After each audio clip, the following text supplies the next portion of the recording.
मंजिल उन्हीं को मिलती है जिनके सपनों में जान होती है। पंखों से कुछ नहीं होता, हौसलों से उड़ान होती है। કંઈક આવી જ હિંમત થકી એક ચા વેચતા પિતાના દીકરાએ સીએ જેવી અઘરી પરીક્ષા પાસ કરી પાલનપુર સહિત સમગ્ર બનાસકાંઠાનું ગૌરવ વધાર્યું છે।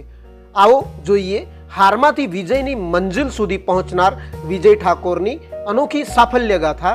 જુઓ અમારા આ વિશેષ રિપોર્ટમાં। આ ભાવસભર દ્રશ્યો જરા ધ્યાનથી જુઓ। વિજયના માતા પિતાની આંખમાં દેખાઈ રહેલા આ એ આંસુ સંઘર્ષની ગવાહ છે, જે એક ચા વેચતા પિતાએ પોતાના દીકરાને સીએ ચાર્ટર એકાઉન્ટન્ટ બનવા માટે જોયા હતા। આ એ માતાની દુઆની અસર છે, જેણે ટિફિન બનાવી ઘર ચલાવી દીકરાને ભણાવવા 30 વર્ષો સુધી સંઘર્ષ કર્યો। એટલું જ નહીં, સીએનો અભ્યાસ ખૂબ જ ખર્ચાળ અને લાંબો હોવાથી વિજયની માતાએ એક સમયે કિડની વેચવાનો નિર્ણય કર્યો। પરંતુ કહેવાય છે ને કે જ્યારે રાત્રિનો અંધકાર ચરમસીમાએ પહોંચે છે ત્યારે જ અજવાળાની શરૂઆત થાય છે। વિજયના જીવનમાં પણ કંઈક આવું જ બન્યું।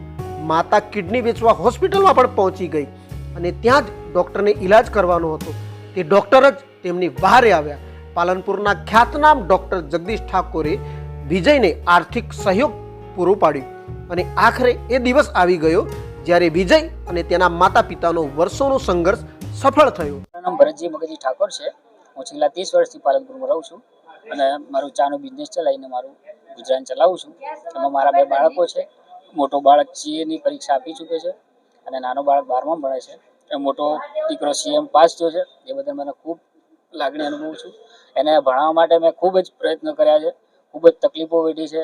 જેમ મારા પત્નીના દાગીના વેચી અને સીવણનું એક મશીન વેચી પર મારી એને ફી ભરવા માટે ખૂબ તકલીફ વેઠી અને એમ કરી જેમ તેમ કરી એને ભણાવ્યો છે। આજ સીએ બની ગયો છે અને એ લાગણી અનુભવું છું કે એના ભવિષ્ય ઉજ્જવળ બનાવે, એની કારકિર્દી બનાવે અને અમને પણ સાચવે અને જ્યાં સુધી મારા હાથ પગ ચાલશે ત્યાં સુધી હું મારા ચાનો બિઝનેસ ચલાવીશ અને લોકોને પ્રેરણા આપીશ કે એ લોકો પણ એમના દીકરાને સીએ બનાવે કે જે તે કારકિર્દીમાં આગળ વધારે અને એમના ભવિષ્ય ઉજ્જવળ બને એવી પ્રાર્થના કરું છું। મારો દીકરો સીએ બન્યો, મને ખૂબ ખૂબ આનંદ થયો।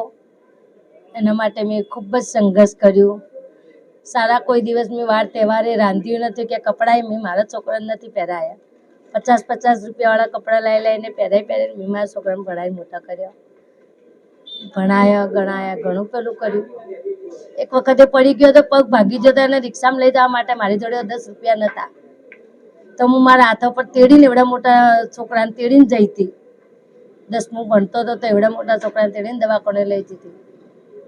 તો મારી જોડે પાટો બંધાવવાના દવાના પૈસા નહોતા, પણ એમનો પાટો બંધાઈને આવતી રીતે લઈ। પછી પૈસા ભરવાના, ફી ભરવા માટે પૈસા નહોતા મારી જોડે, તે દાગીના વેચ્યા, સિલાઈ મશીને વેચી માર્યું, હારા પિત્તળના 2 બેડા હતા એ વેચી માર્યા, પણ તોય પૂરા ના થયા પૈસા। માગ્યા તો ઘણી જોડે પણ અત્યારે કોઈ મને હાલ્યા નહીં। પછી હું છેલ્લે જાતે મારે ડિસ્ચાર્જ કિડની વેચવા જઈ હતી। ડૉક્ટરે મને એમ કીધું કે તમને 1 લાખ રૂપિયા જ મળશે, વધારે નહીં મળે।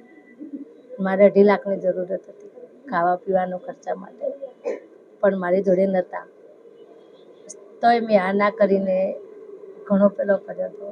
વિજય ઠાકોરને સીએ બનાવવામાં માતા પિતા સિવાય આર્થિક સહયોગ આપનાર ડૉક્ટર જગદીશ ઠાકોરનું પણ મોટું યોગદાન રહેલું છે।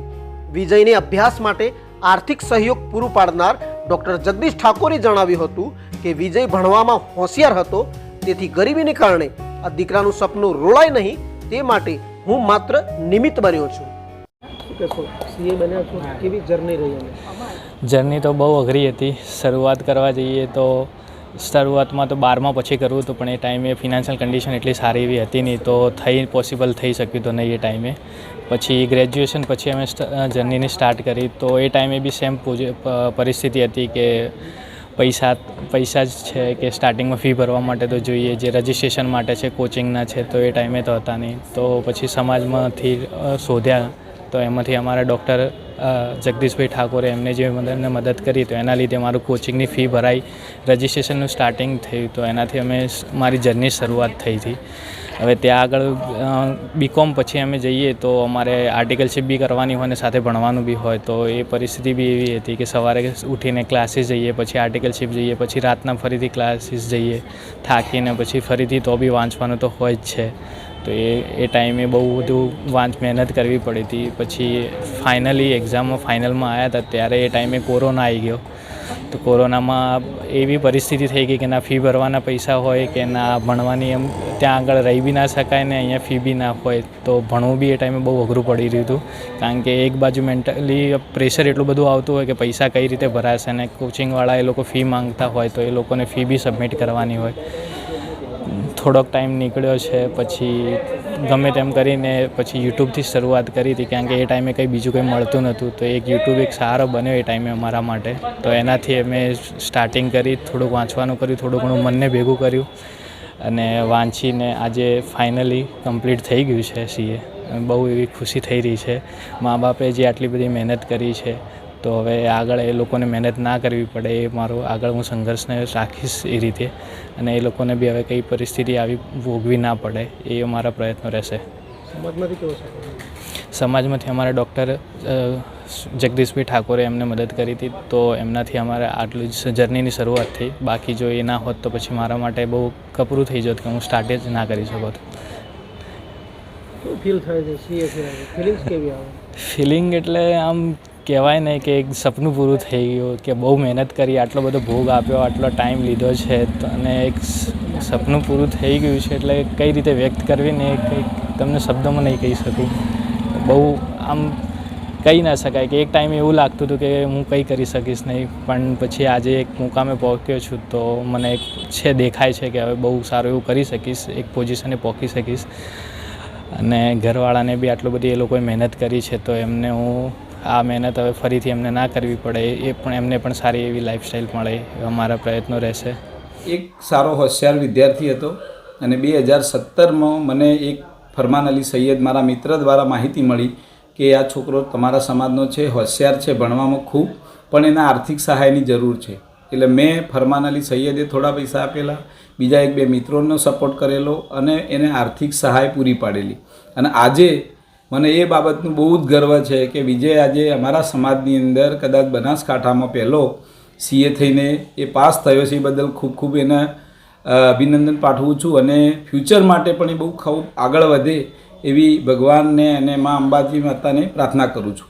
મારી આ મુહિમ લગભગ 2009ની અંદર મેં ચાલુ કરેલી. એક વિદ્યાર્થીને આર્થિક સહાય આપી અને B.Ed કરાવ્યો હતો. ત્યાંથી મેં એક સાંકળ ચેન ઊભી કરી છે, અને એ સમાજમાં સાંકળ ચેન ઊભી કરવાનો એક અભ્યાસ એ હતો કે જે વિદ્યાર્થીઓ ખૂબ હોશિયાર છે, એમને ભણવાની જરૂર છે અને આર્થિક સહાય જરૂર પડતી હોય, ત્યારે એવા વિદ્યાર્થીઓને સારા બનાવવા ડૉક્ટર, એન્જિનિયર, CA આ બધા મારા ઘણા બધા વિદ્યાર્થીઓને મેં મદદ કરેલી છે, અને વિજય એમાંથી એક છે. અને આ વિદ્યાર્થીઓને હું કોઈ દાન પેટે નથી આપતો પૈસા, પણ એમને એક સામાજિક જવાબદારી આપું છું. જ્યારે તમારી જરૂર હતી ત્યારે હું તમને મદદ કરું છું, પણ આવા ગરીબ વિદ્યાર્થીઓ જ્યારે ત્યારે તમે પગભર થાઓ અને પૈસા કમાઓ, ત્યારે તમારા હાથથી આર્થિક સહાય આવા ગરીબ વિદ્યાર્થીઓને કરી અને આગળ લાવવાનો એ પણ પ્રયત્ન કરે એવી જવાબદારી એમના માથે હું આપું છું. અને એનાથી આ સમાજની અંદર 2009 પછીથી ઘણો બધો બદલાવ થયો છે કે કોઈ સમાજનો વિદ્યાર્થીને, ગરીબ વિદ્યાર્થીને જ્યારે પૈસાની જરૂર પડે છે ત્યારે એનું પૈસા માટે ઊભું નથી રહેતું. એ ભણવા તૈયાર હોવો જોઈએ. તો અમારા જેવા લોકો આર્થિક સહાય કરવા માટે તત્પર જ છે, અને સમાજ માટે ઓલવેઝ તરપત રહીશું. અને આજે મને ખૂબ આનંદ થયો છે કે વિજય એક CA પાસ થઈ અને અમારા સમાજનો પહેલો CA તરીકે પાલનપુરમાં આવ્યો છે. એને ખૂબ ખૂબ અભિનંદન. જીવનમાં પરિસ્થિતિ ગમે તેવી વિકટ હોય, જો વ્યક્તિ મહેનત અને હિંમતને પકડી રાખે તો એક દિવસ તે સફળતાના શિખર સુધી ચોક્કસ પહોંચે છે. તેથી જ તો કોઈએ કહ્યું છે કે રાત કો વક્ત દો, गुजरने के लिए सूरज अपनी ही मर्जी से निकलेगा.